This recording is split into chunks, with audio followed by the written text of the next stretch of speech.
the review was and I can quote the entire review. Quote, "Kind of cool if you like crap."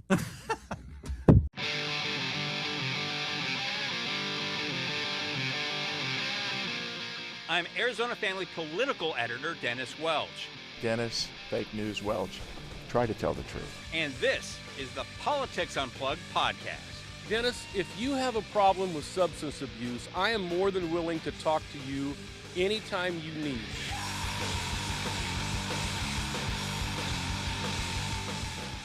Welcome back to the Politics Unplugged podcast edition. This week, we have Arizona Republic reporter Bill Goodykoontz on. I'm really, really excited to have you on the show here today. You've been reporting at the Republic for quite a while. Thanks for coming on, man. Thank you. I feel like I'd feel better if you lowered your expectations, and then I would. No, I got them. very high expectations. All I can do is disappoint. I like the way I like your headspace there. It's just like, yeah, lower than, it's easy to clear that threshold. It's the it seems like it's the political game these days. Everybody tries to lower expectations, like with debates. So like when somebody then goes on a debate and it's like, oh, he said his name right. My brother, actually, one of my brothers gave me marriage advice, and he said the same kind of thing. He said for the first year or so, never do dishes, never empty the garbage, don't do anything. Oh. Then after a year or so, just without prompting, get up and do the dishes. And she'll say, wow, thank you. That was really nice. That might be the greatest thing I've ever heard. I might still be married today if I'd have known that. Damn it, why wasn't I talking to you years ago? Hey, I've been here all these years. Hey, man, yeah. And for people who may or may not be familiar with your work, I mean, you've been at the Republic. You just give us a brief rundown. You've been there since 1990? 1990, yeah. I came here from the Winston-Salem Journal, and I was I didn't actually. I mean, I worked for the Republic, but I didn't come to Phoenix. We had a state desk, and I was the Kingman bureau. So I covered Kingman. I covered Northwest Arizona, also parts of California, parts of Nevada, which was, for work, it was great because I was basically writing these big long news features that people in Phoenix would want to read. So I didn't have to go to every Kingman city council meeting or whatever. The social life was a bit of a challenge, but well, Vegas is right there, right? That was Laughlin back then. People used to. Oh God, home of the iron lung at the crap table. I mean, there really were. I mean, I'm glad I lived there for a year, and then they moved me down here to cover other stuff. But I'm glad I did that because I saw a lot of stuff that people who live in Phoenix their whole lives never go see. I used to go to Valentine. I used to go to all these places. Christmas, which Christmas, Arizona is up there. There are a bunch of different of reservations. I went to several of those, and I'd never actually. I mean, I'm from Virginia. I worked first in North Carolina. I'd never seen a reservation, and I didn't know what it was going to be like, and it was surprising to me. There was a lot about Arizona that was surprising to me. Yeah, it's the 48th state, and you can tell. I mean, I always felt like people moved out west to get away from the government, and that's just kind of wrapped up in the idea, and that's really prominent when you go to certain parts in northern Arizona. It's like they just want no part of the federal government. Well, I'll tell you. I lived in Kingman, right? Yeah. And I always felt like Kingman was kind of where you went if you wanted to get away from everywhere else. However, between Kingman and Bullhead City, there's a development called Golden Valley. And I felt like Golden Valley is where you went if you wanted to get away from Kingman. But Tom Zellner, the guy who used to work at the Republic, who a friend of mine, he wrote a book where he hiked from the one end of the state to the Arizona other. Trail, yeah. Yeah, and he one of the little anecdotes in his book is about Golden Valley, and they I can't remember if they wanted a stop sign or a traffic circle, but there was a huge fight over it because they felt like that was like government intrusion. You damn right it is. I will stop for no one. Just kind of, and I'm thinking, up there, if you outlaw stop signs, only outlaws will have stop signs. I guess that's it. Well, I think they're pretty much were only outlaws in Golden Valley, and that's all they want. The government overreach. But it was interesting because, like, so my introduction to Arizona was a different perspective on Phoenix. You know, the people who lived there. I remember there was when the election season came around, and somebody was running for House representative or something, and they talked. Part of the ad, because they played it like 20 times a day, had to do with and don't trust those big city Phoenix politicians, and that and it was just. I was like, yeah, man, it's a real thing up there, man. It's something else. It's like, those old salsa commercials, right, from New York City. New York City. From New York. Yeah, there used to be a guy named Ron Gould. I think he's on the county board up there now, or Kingman City Council or something. I remember one time joking, like, about a government shutdown, and they was having trouble with the budget and stuff like that. I was joking. It's like, well, at least Ron Gould can then declare victory. Well, it was, again, it was a really kind of a cool place to start because in addition to just kind of the general Arizona nittiness that is everywhere, there was, for instance, Union Carbide built a couple of plants up there, and it was really controversial because they were making ethylene oxide. I can remember that. I can't remember the other thing they were making, but they very dangerous if mishandled or if there's an accident. They used to tell us they would have to evacuate Phoenix if something went wrong, and this is however many miles away. But the community college there had they had a group who kind of rose up against it, and that ended up being really interesting to write about because there were the Union Carbide people, they were really smart about the way that they did this in a PR way. The guy who was going to run the plant, they moved him there like a year or two before. He was a referee for high school football games. He just sort of inserted himself into the community for a while, and then they started, so people got to know him. But then there were some environmental concerns, and so there's this push and pull, and it was in this little place where everybody knows each other. You know, I mean, in Phoenix, you could argue with somebody for 5 years and never meet them.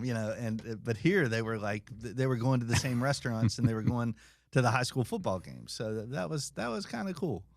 Yeah, I mean, it's kind of like the Phoenix experience is just like not knowing your neighbors. You can live next to them 10 years, they move out, or they never met them.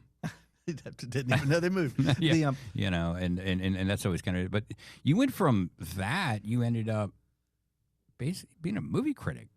I did. So how do you go from how does this happen? Well, the way I got the movie critic job was the last one died, and he was he was a good friend of mine, so and we joked around about stuff like that a lot. No, I don't know. I just kind of had I went from Kingman to being the night cop reporter down here in Phoenix. Oh, yeah. And as happens with that, I mean, my fortunes rose on the misfortunes of others, right? I mean, that's kind of how that job goes. And there was a spate of freeway shootings, and I covered that a lot. And they finally caught the guy, and there's a long convoluted story. I won't tell you of how I ended up knowing one of the officers who found the guy and arrested him from some county out in the middle of nowhere. But I went from that to covering Phoenix City Hall. Okay. And at the time if you covered City Hall, you also covered Maricopa County, so you covered the Board of Supervisors as well. And then one day the managing editor asked me, he called me into his office, and I thought he was going to fire me. I didn't, but he said, how would you like to watch sports on television and write about it? And I thought, well, I watch sports on TV for free, so I mean, sure. I think I would like to do that, and so I did that, and that we created this thing called Superfan, which was and it was like the most smart aleck, cynical column that you can imagine, and I really ticked off a lot of sports fans. The Arizona Cardinals hated me. Well, see, Cardinal fans kind of hate themselves too. It's just it's at being one. I can vouch for this. It's just projection, Bill. No. I mean, when I say the Cardinals, I mean the Cardinals hated me. Sure, the first time I met the head of publicity for the Cardinals, he's no longer there, but he's retired. I thought he was. I mean, he turned red in the face, and I thought he was really mad at me.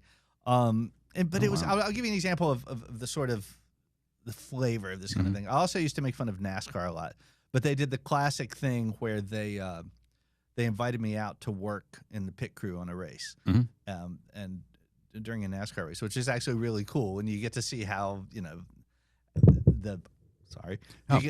get to see how the timing and everything, and how you have to synchronize everything you do.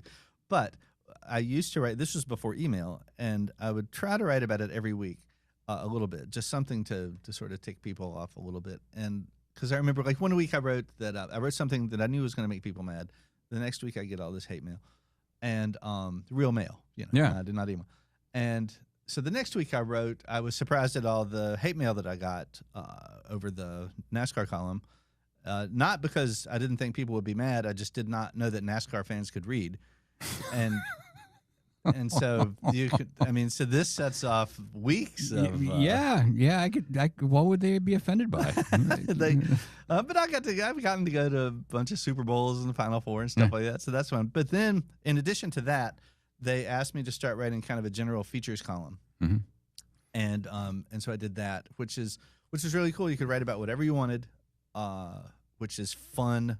I feel like everybody's got 2 or 3 good columns in them. When you got to do 2 or 3 a week, you start, that becomes a little bit more of a challenge. And then after that, eventually I get a job I can keep, I guess. Then they asked me to be a TV critic, and I didn't know if I wanted to do that, because everybody says this, and it's kind of a lie, but it's kind of true. I didn't watch that much TV at the time. Since then, I've probably watched more TV than anybody ever has. But I was talking to a buddy of mine at the LA Times, John Healy. He just retired. And he said, this is like the best job at the paper. And I said, why? And he said, because everything is on TV. So if you can write about whatever you want, you just have to frame it through TV. And I thought, that is a pretty good approach. Yeah. And so after that, I spent an unhappy year as an editor. And then being an editor had to suck. I hated it. I didn't mind editing stories. I liked editing stories. I felt like I could make them better. I'm not very good at planning. I'm not very good at anything else that has to. I didn't mind being. I don't mind being judged on my work. I was not crazy about being judged on everybody else's work, which is sort of the job of an editor. But then my friend, the movie critic, died, and they asked me, since I'd been the TV critic, if I could be the movie critic, or if not, if I could be, but would you be? And I did that, and then they made me the chief critic for Gannett, for the chain. So I did that, and then that is kind of morphed into what I do now, which is we call it a media columnist, where I write. I still review movies. I still review TV. But much like the way that we viewed the TV thing, even broader is the media thing. I mean, anything is media now, right? I mean, it encompasses just about everything. Yeah. So I can write about just about anything. The trick is, it's sort of like, and part of that, by the way, which I think is why I'm here now, is that I don't write so much about Trump as I write about the people who covered Trump, and whether they're doing a good job of that, but also, I mean, some of Trump's attacks on the First Amendment and on free speech and that kind of thing. And well, Trump is TV. I mean, personified. I mean, he was. His meteoric rise is directly connected to his TV show. I recommend my pal of mine at the New York Times, James Poniewozik, best critic in the country. He wrote a great book called Audience of One, and it's about how Trump, how TV built Trump, and Trump sort of built TV. And it's really good. And yeah, I mean, I think I wrote this the other day when Trump was pardoning the reality stars. Crossleys,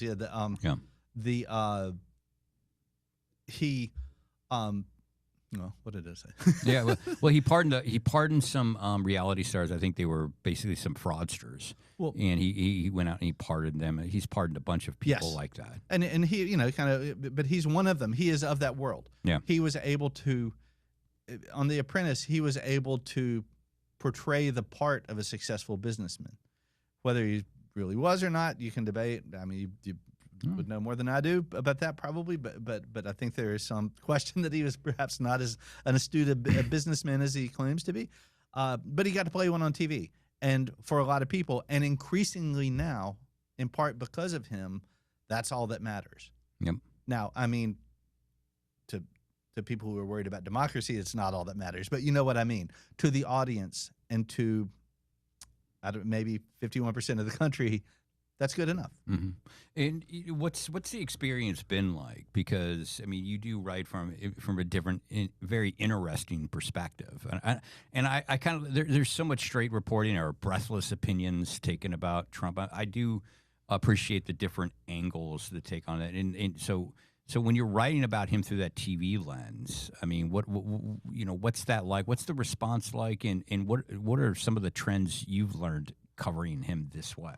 Well, I'll tell you what the response is like. I used to think that nobody got madder than sports fans that you made mad, but I can tell you that has since changed. I'm familiar with the anger. The thing that, and I've written about this before. This is one of the things you talk about. Sort of the breaking down of standards and of of norms and of institutions and things, purposely so on their part. But that, and I'm sure you've seen this too. When I used to get like really bitter, hate mail or even things with like racist or misogynistic or homophobic remarks or something, people would try to hide their identity and stuff. Now it's just out and proud with it, man. The people who my favorite ones are these ones who say these horrible things about me or about groups of people, and then have your little signature on your email. It'll be for their business, and it's like, man, I am not going to buy insurance from you. I'm not. I don't know what you're, but it's almost like it's freed them to. That must be interesting. I wonder if you did reply to one of those angry messages like, "Hey, thanks for the hate mail. Coincidentally, I've been looking for some insurance. Can you hook me up?" I wonder what the response would be. I feel like if you're a good salesman, you got to say sure. I mean, well, this is awkward, but yeah, I've got a few products here you might be interested in. No, I think that would be fun. No, it's.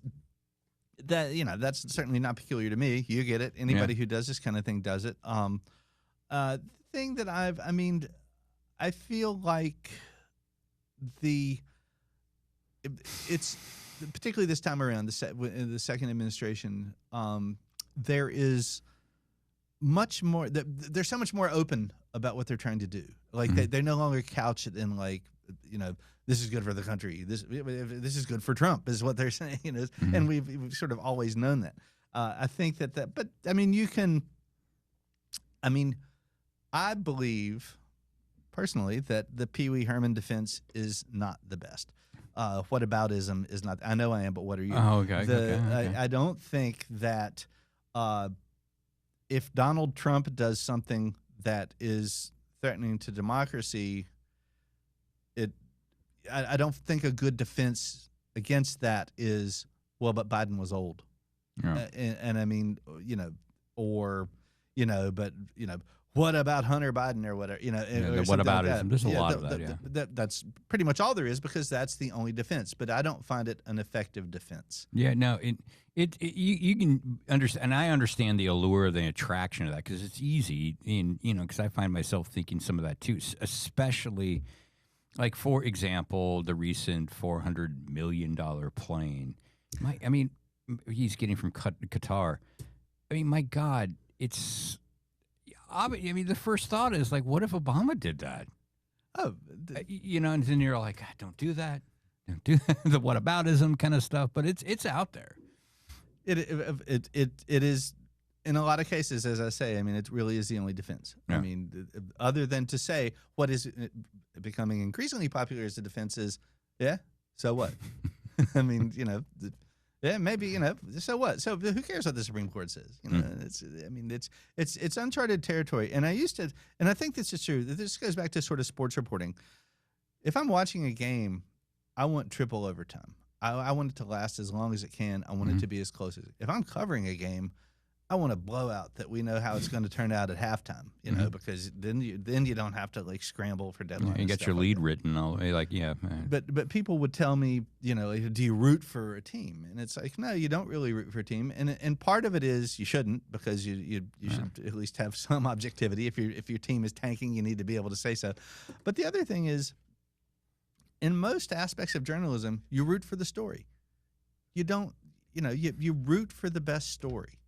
Yeah. And I think that has been, for most of my career, that has been true.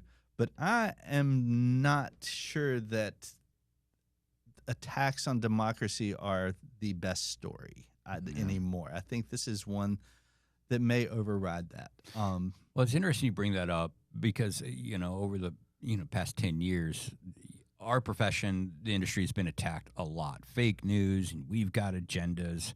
And, these are from people who have no fucking idea what we do. Sorry for the language. But, it's like you don't have an agenda. Like, what would that agenda be? Like, take, for example, the rigged elections. It's not a reporter worth their salt that I know, if they had proof of that, wouldn't be running screaming headlines and go collect their Pulitzer if there was massive widespread fraud on that. It's like you completely don't understand our business if you think that way.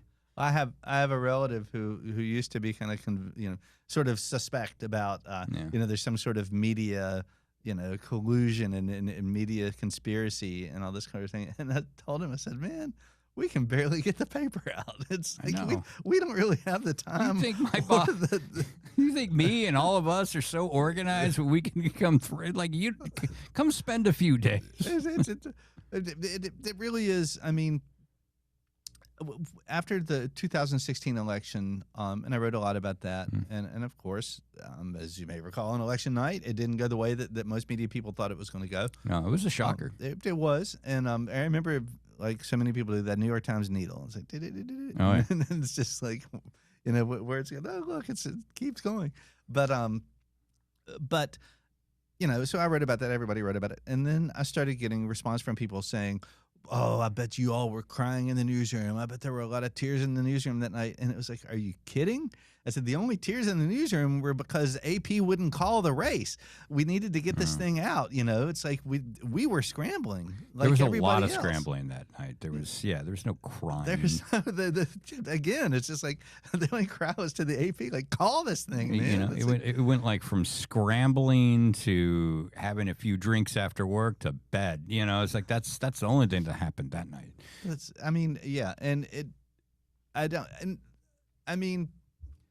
I've been doing this for 40 years, and I don't think I've ever heard someone say, we're out to get this guy, or we're going to get this guy.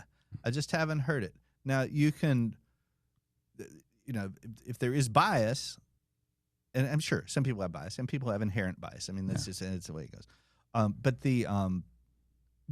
I think the place that people should be attacking it, if they want to attack it, is when you decide how to frame a story.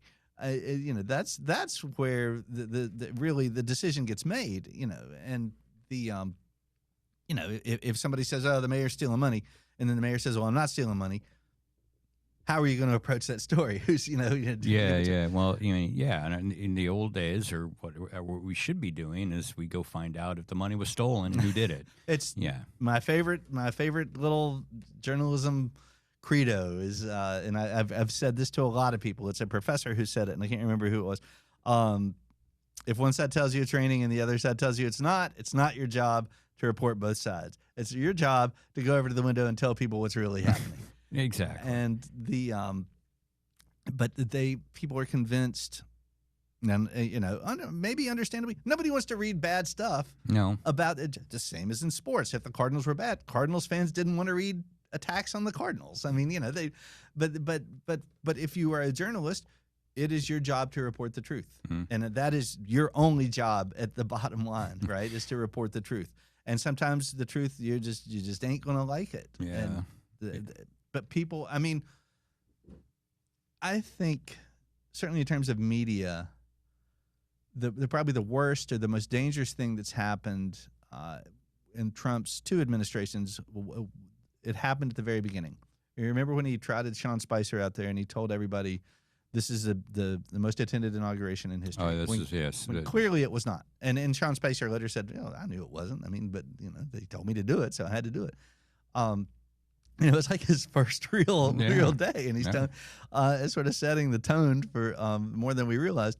But that weekend on the Sunday shows, Kellyanne Conway was on the Sunday shows, and that's where she coined the term alternative facts. And I think that I mean, I don't have to tell your listeners this. I certainly don't have to tell you this. But by the way, that does not exist. That is not a thing. Yeah. I mean, facts are facts. But the acceptance of that, even the idea of that, I think set the stage for everything else. Yeah. And so you probably also watch a lot of right-wing news, too, to see what's going on there. Sure. Like Fox and Breitbart or whatever, and whatnot. What's your perspective? What's the big difference? Well, I mean, the Between like the old legacy media and then to, point of view is big. Yeah. I've always thought if you're talking about cable news, and the major networks still are fairly, I mean, you can, if you want to detect bias one way or the other, maybe you can, but they're pretty straightforward. I mean, when it comes to, certainly on the nightly news and things like that, they'll call a fact a fact. Cable news is a little different. Obviously, they have 24 hours to fill. I've always been of a mind that when it comes to breaking news of a big story, of floods, hurricane, fires in California, whatever it is, the initial coverage, CNN, Fox News, MSNBC, all do a good job. They do about the same kind of job. I mean, they all cover it in pretty much the same way because that's how you would cover that kind of story. Mm-hmm. They have Fox News has a news division, that's separate from the. It's after the story's over mm-hmm. and you don't have a lot of new stuff to report. And by the way, I think they all do a good job. And I used to make fun of TV people more than I do now until I started having to be on TV some myself. And I realized we deserve to be made a lot of fun of. Yeah, but it's a little harder than I thought. Yeah, it's a little harder. But it's after that where when you got to fill time basically, and mm-hmm. that's but filling time is where they make their money, and I think that Fox News, it's been sort of fascinating because Trump was persona non grata there, just like 2 or 3 years ago, and now they go out of their way to defend. Do they defend him? Half his cabinet used to work there. Yeah. I mean, so yes, they defend him. And there's a lot of stories, critical stories of the administration that never show up. Right, or they'll just glancing below, and then they'll mention it, and it doesn't, nothing like that happens again. Although, and I've read, and I honestly have not kept up with this with the Jake Tapper book, The Original Sin. I've been told, and I just haven't. I'm sorry, I haven't followed it up. That MSNBC did not do a lot of reporting on that. And of course Fox News is all over. Yeah. I've always thought that CNN, given clearly Fox News skews conservative. Clearly, MSNBC skews liberal. I've always thought that shouldn't CNN be able to carve a nice little path down the middle and make a fortune? But I think the truth is the reason. I mean, there are a lot of reasons they don't. They can't get out of their own way for one thing. But it's a disaster there now. But I think that what you can get from that is people don't want it straight down the middle. They say they want it straight down the middle. They don't. Most of these people, particularly the really conservative people, the really liberal people, they are one big choir that wants to be preached to. Yeah, what's the saying? They want validation, not information. Exactly. Yeah. And you are not going to watch The Five on Fox News to have your mind changed. You are not going to watch it to learn anything new about stuff you already know. You're going to, that's what you're going to hear. One thing I get concerned about, and this is around the horn, it's not left or right, is that people get their news through opinion makers like, people on MSNBC or on Fox.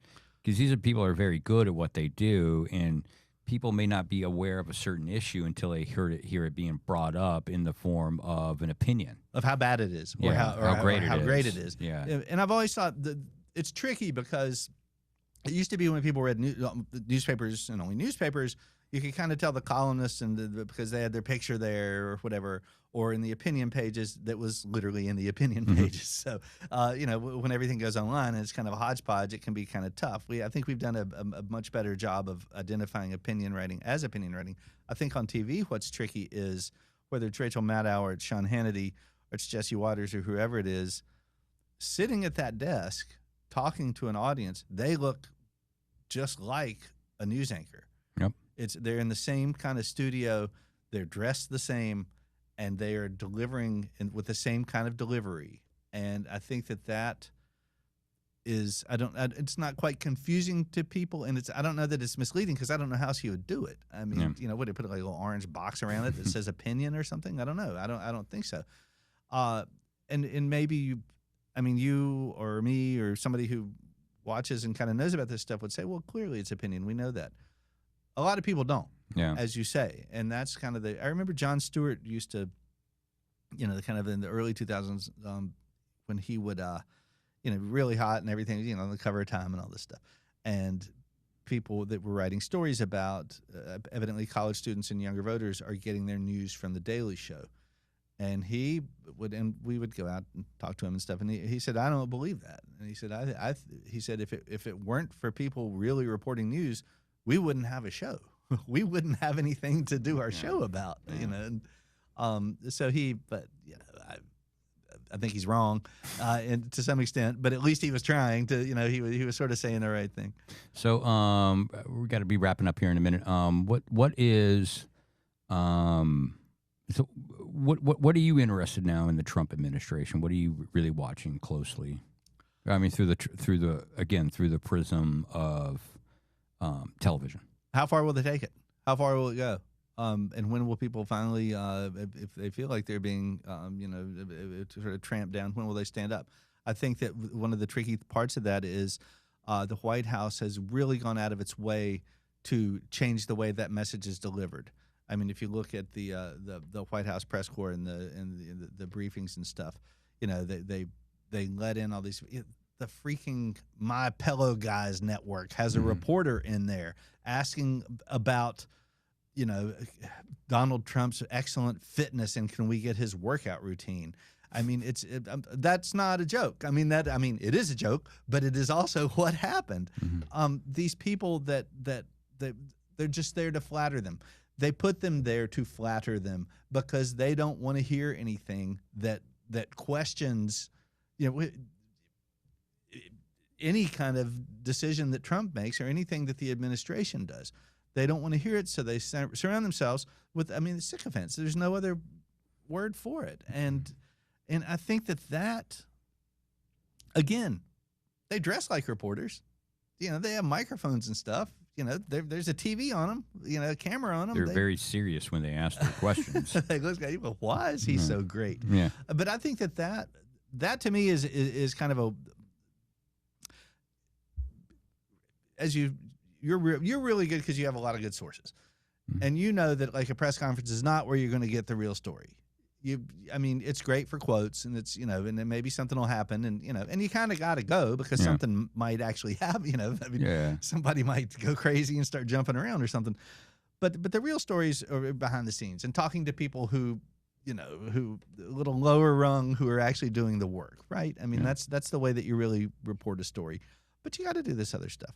And I think that so you can say, well, who cares who they put in the press room, and all that. But I think it does matter because we increasingly live in a world of sound bites and no longer 10 seconds, but now 3-4 seconds, of something. And these people, again, to get back to TV, it's a reality show. And they can, with their sycophantic reporters there, they have a lot easier time editing that message in a way that people say, oh, saw it on TV. It must be real. Oh, man. Well, we'll have to end it there. I could talk all day with you, actually, but we're way over time at this point. I do want to end up on a little bit of a lighter note. We're entering the summer. I want to tap your critic skills or whatever and give us 3 new TV shows we should watch over the summer. Well, I can. I'm asking you this without warning. I know, so I should have done a little more. I can tell you some that because I'm not sure when a couple things are coming out, but I can tell you some that you should watch that have recently come out. One is The Studio, which is Seth Rogen's thing. It's sort of the behind the scenes, really smart. Obviously, he knows how studios work. but it's also it's not just smart and funny. It looks great. Another one that some people really came to, and then it became big Wall Street Journal and New York Times stories about the accuracy of it, is The Pit, which is Noah Wyle, who was Carter on ER. Okay. It's a show that they're being sued because the family of the guy who wrote Jurassic Park and all the doctor who was the novelist. Shoot, I can't think of his name, but it's really good, and it's really kind of intriguing. Michael Creighton. Michael Creighton. Yeah. Michael Creighton is the guy. His family's suing Okay. because they think it's.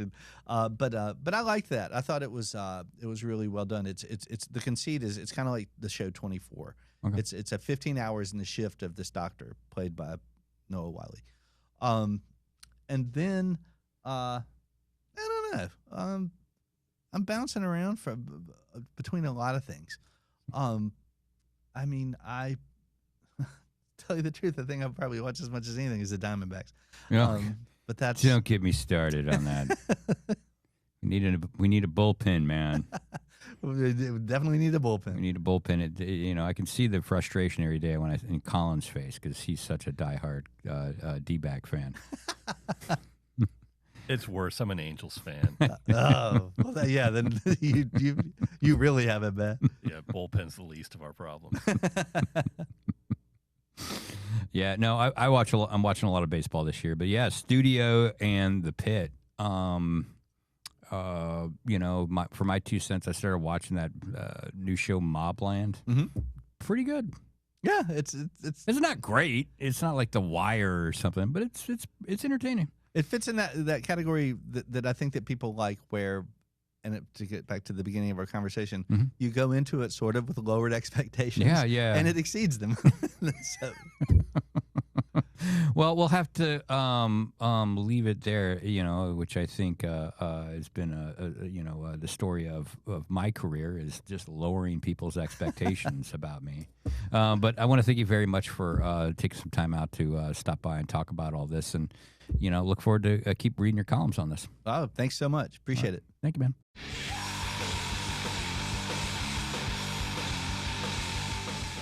And welcome back to the second half of the podcast here. Colin Stanton, producer extraordinaire, thank you so much for sticking around. Always a pleasure. Glad And to be here. hey, man, got to thank Bill for Goodykoontz for showing up here. Always like talking to old school journos like him. Yeah, that was fun. Yeah. I mean, someone I've read for Forever. as long as I've been here. Yeah, I've been here 30 years now, and he's been here longer. I mean, I feel like I could talk to him forever just about his early experiences covering Kingman up there in the early 90s. Because, like, when he said, like, as soon as he started saying he had to go, he was this place near Kingman, and they were talking about putting up a stop sign or a roundabout. I knew exactly where he was going. I was like, oh, that's a problem up there, man. Yeah, that's going to be a problem. Yeah.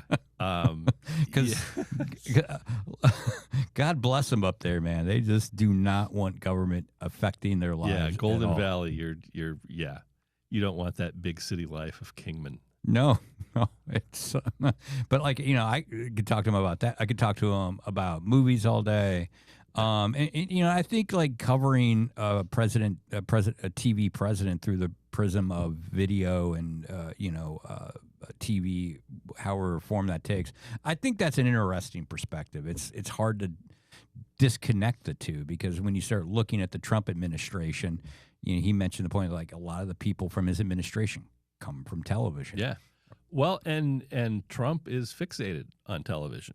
I mean, frequently when he makes an announcement, he's focused on what kind of ratings that will get. Yeah. And every day that the White House press briefing is a television show now. Yeah. I mean, he was not joking when that guy, I forget who it was. Was it the My Pillow guy? The My Pillow guy was asking about his physical regimen, because he's he looks in such great shape. Yeah. And that's a real question that was really asked in that press briefing. Yeah. So I think covering that was, like, just from his perspective, just really fascinating. Yeah. But let's do a little cross promotion here. I want to get your perspective on Tom Horne. Obviously, the big news this week, State Treasurer, Arizona Treasurer Kimberly Yee announced that she is running for Superintendent of Public Instruction. Yeah. and she is a Republican. Tom Horne is a Republican. This means that you've got a Republican primary when you have a Republican incumbent. Kimberly Yee was not able to come on the show this week. We'll have her on soon. But what were your takeaways from Horne? I mean, we focused heavily on the Empowerment Scholarship accounts and his take on that. It's just remarkable to me that he's going to face a primary challenge from people who think he's too restrictive on ESAs, and it needs to be just completely unfettered.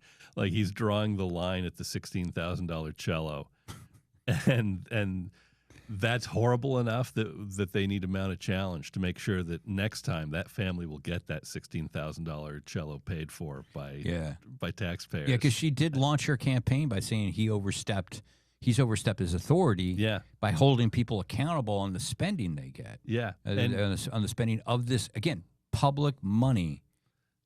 And he listed some of the stuff that's been rejected. Yeah. And there was the $24,000 golf simulator. And my favorite, the vasectomy test kit. Yeah. That was pretty good. I don't know what grade level the child who needed the vasectomy test kit. I don't want to guess. No. Yeah, and I mean, everyone's heard the stories of the abuses that have gone through. So the notion that there are too many guardrails, and if you want the cash, just please fill out the paperwork and we'll send it to you, no questions asked. I'm not sure that taxpayers are necessarily in line with that. And maybe I'm wrong, but it sure seemed like he was dodging. Speaking of guardrails, he was dodging that question, because I did ask him if he thinks there should be more guardrails on this program, specifically the income. If there should be an income cap. If you make above a certain level, you shouldn't.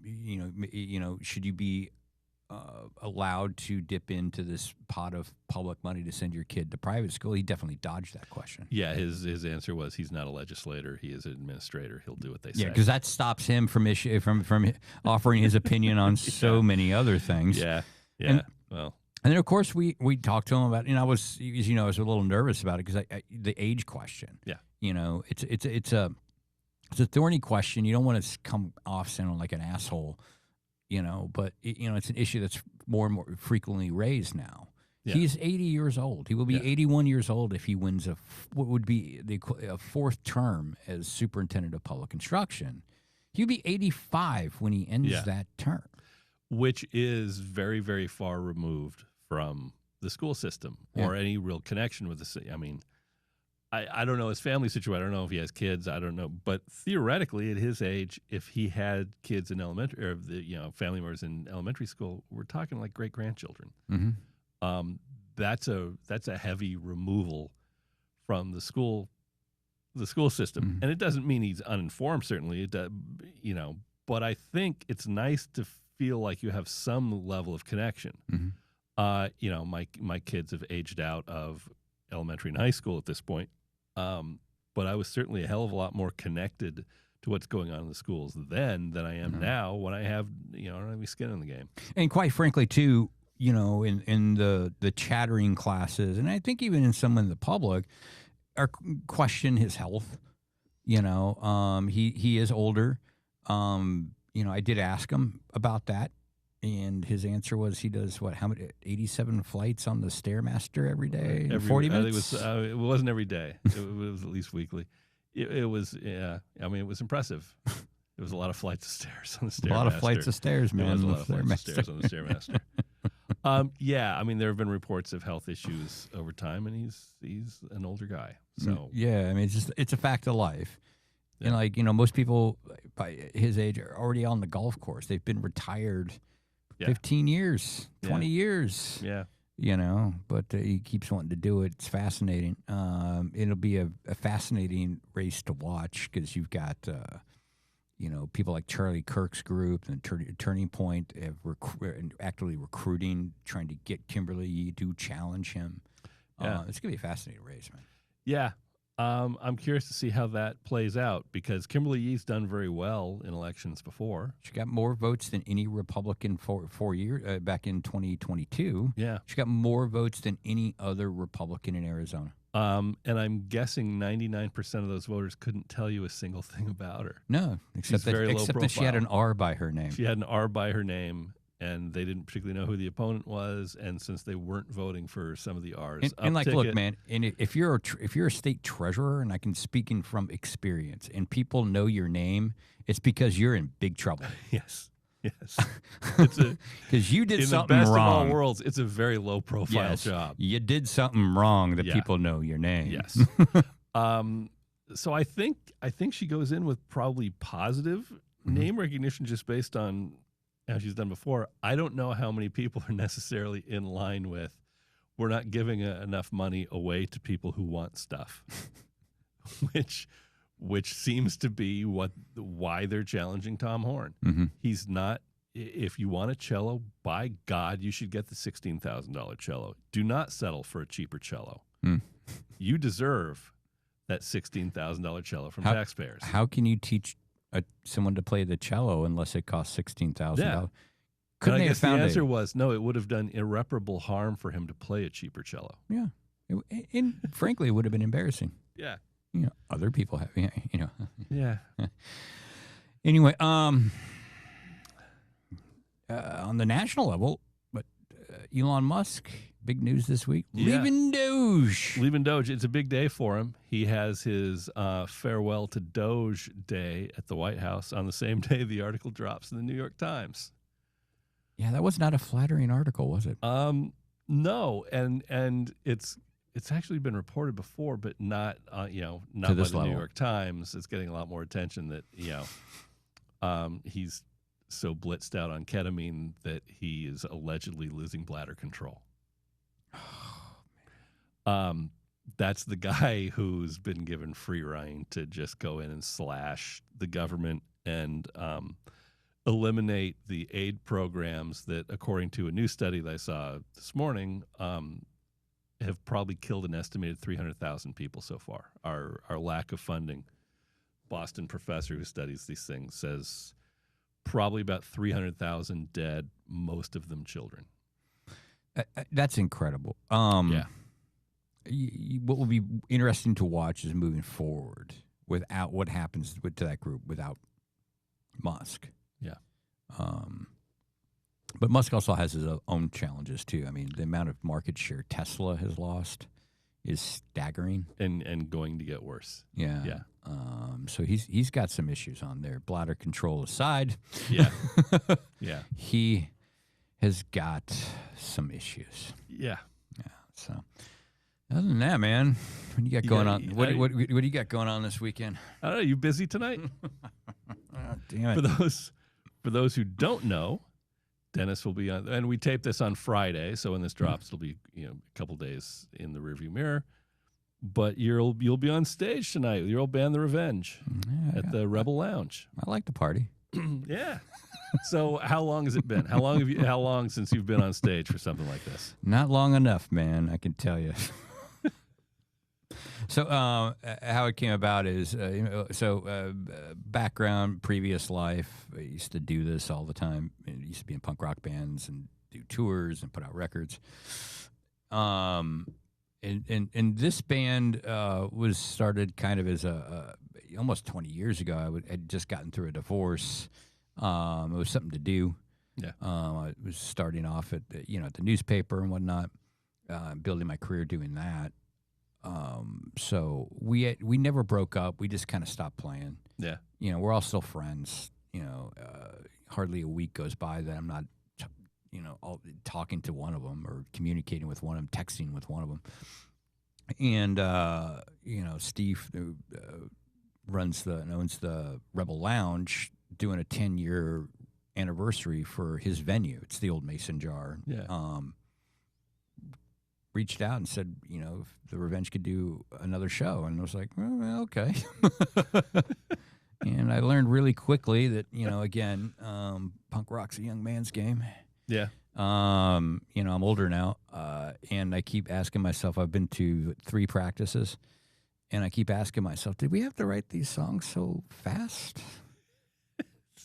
So have you considered like the Revenge Unplugged for the show? Oh, Slow them down with acoustics? Yes. Can we break out the acoustics?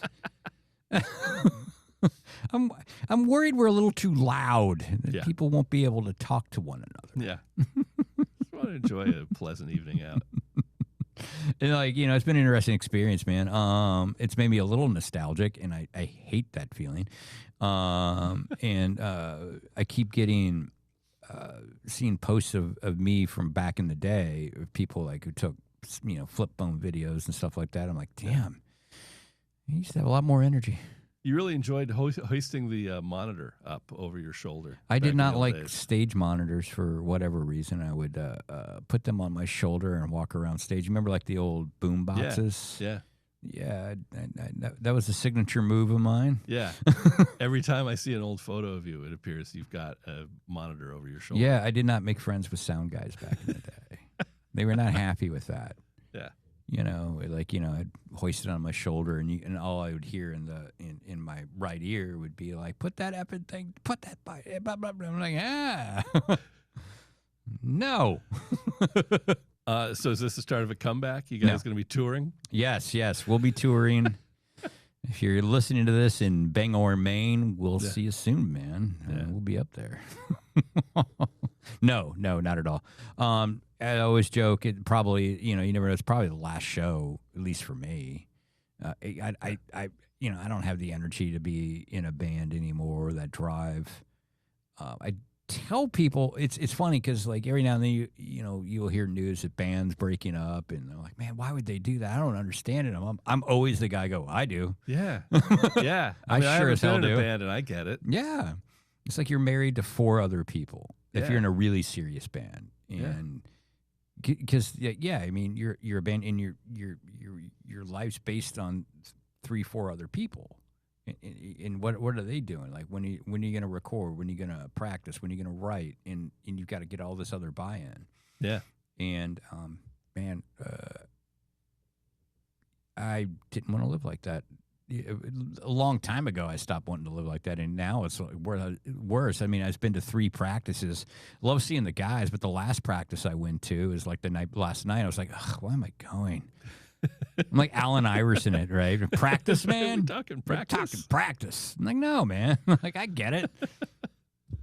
So you're going to be there, right? I'll be there. All I will right. be there at Judging. Yes, We'll, at the Rebel Lounge. we'll talk about it next. I'm just glad Bills won't be there doing this, writing up a criticism of the whole show. I don't need that in my life. No, you don't need the photo on the There's front page of the Republic of modern day you with a monitor over your shoulder. I know, right? There's there's been some inquiries from some folks around here at the station that are a little concerned about what I might say or whatever. Yeah, nervous. Yeah, Dennis, what are you gonna wear for your show? It's I don't know, some sort of shirt pant combo.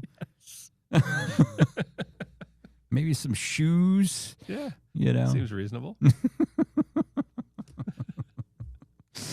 Oh man, but this is not a shameless plug for my show, because when this drops, I will have already played my show, and I will either have injured myself very much or will still be recovering. Yeah.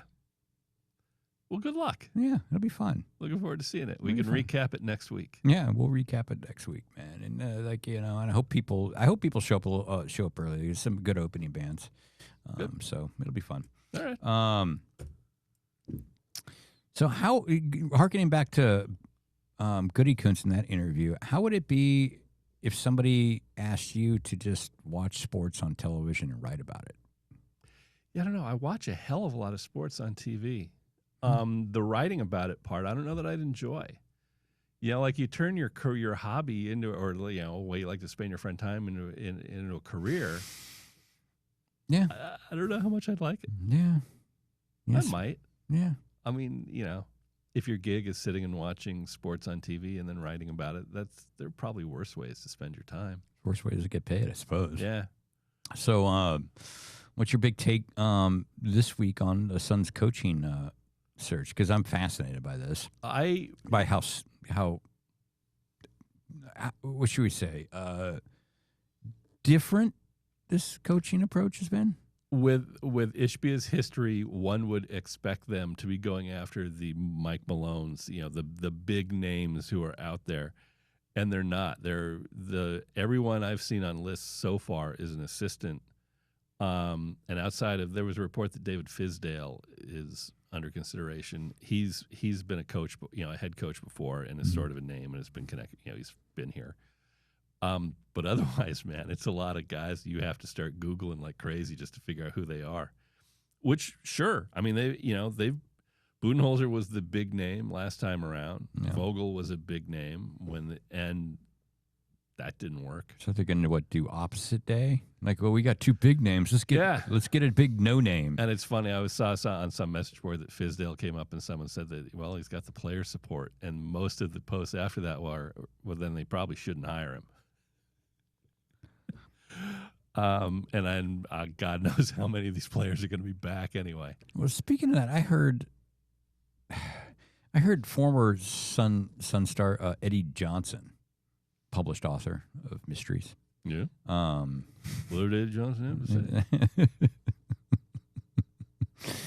He has a book called The Sun's Revenge. Does he really? Yeah. It's called The Sun's Revenge. All right. Do you get the pun there? Yeah. Okay. Suns. Because I can explain it to you. Yeah, no.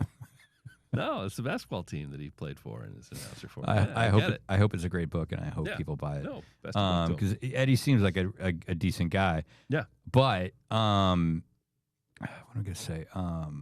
He was saying that he thinks the Suns should run it back with Durant and Booker. I mean, if you absolutely don't care about the results and want to burn cash, knock yourself out, man. I mean, they can't make a move if they do that. They're stuck under the second apron, and they're a repeater under the second apron. It's virtually impossible to do anything with your roster if you do that. You are locked in. And this roster, as currently composed, relatively healthy. Durant was hurt part of the year, but he's 36, 37. He's going to be hurt part of the year. This team was 11th. So if you run it back and everyone's a year older, what are you aiming for? 8th? While paying hundreds. I mean, they're at the point where they're paying hundreds of millions of dollars just in luxury taxes for having such a stupid payroll on a team that sucks. Yeah. Run it back in the current West? No. Your goal at that point is what, a play-in? Because you're not better than the Thunder. You're not better than the Wolves. You're probably not better than the Lakers or the Warriors. You're certainly not better than the Nuggets. I don't know that you're better than Memphis. The Spurs have the number 2 pick to go with Wemby and this year's Rookie of the Year. You're not going to beat the Spurs. Dallas is getting the number 1 pick. Dallas is getting the number 1 pick. Houston is good. At some point, they get Kyrie Irving back, and they've got Anthony Davis. You're not going to be better than them. Mm. So you can run it back if you enjoy losing, because they did a hell of a lot of that this year. And there's no upside. You're burning cash.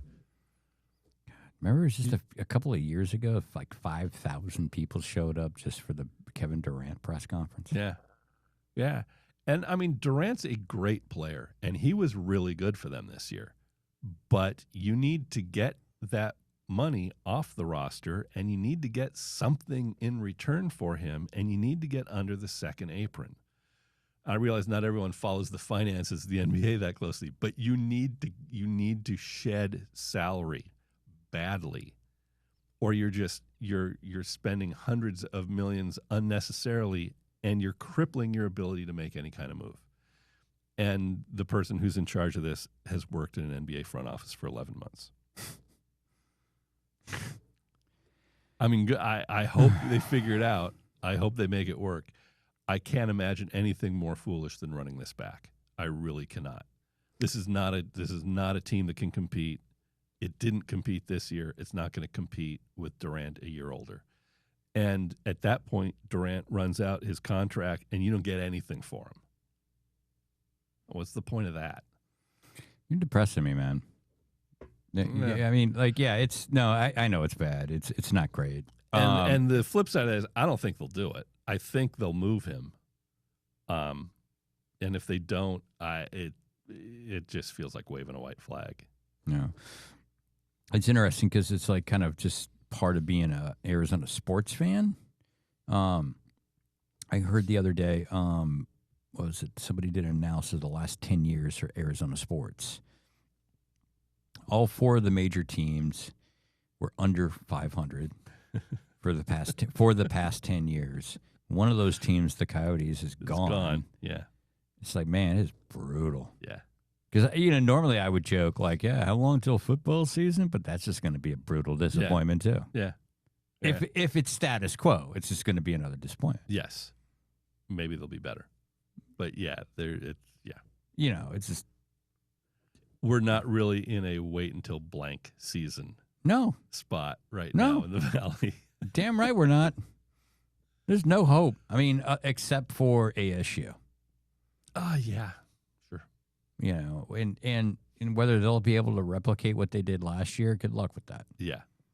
That was a hell of a year. It was a great, great year. Mm. It'll be a tough one to run back. Without Scadaboo. Yeah, I mean, it took them how many years after Jake Plummer left to run it back? I mean, It was a while. It was a while. Yeah. Well. All right, man. Anything else you want to unburden yourself with before we get out of here? No, I think we're good. I need to get out of here and start stretching. Yeah. Get the old Ben Gay going, Yes. Is that still a thing? Rest the voice. That's still a thing? Yeah, rest the voice. I mean, I shouldn't even be talking I think we've at gone this to point. icy hot now, so people no longer have to say Ben Gay. Okay. All right. I mean, yeah. I mean, should I even be talking right now? Should I be Probably not. You should rest in the voice. golden vocals? Yeah. Rest the pipes. Enjoy your evening. Have fun up there.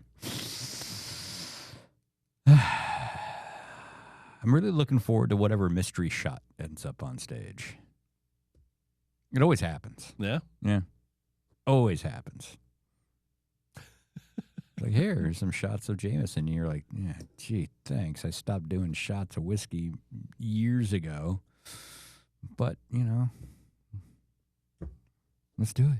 Yeah. Oh, No, God. I'm sure management will love that. Well,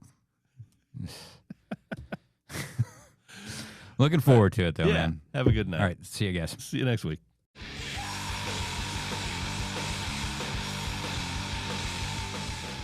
Thanks for listening. You can subscribe on YouTube, Spotify, Apple, the Google Store, or anywhere else you get your podcasts. See you next time.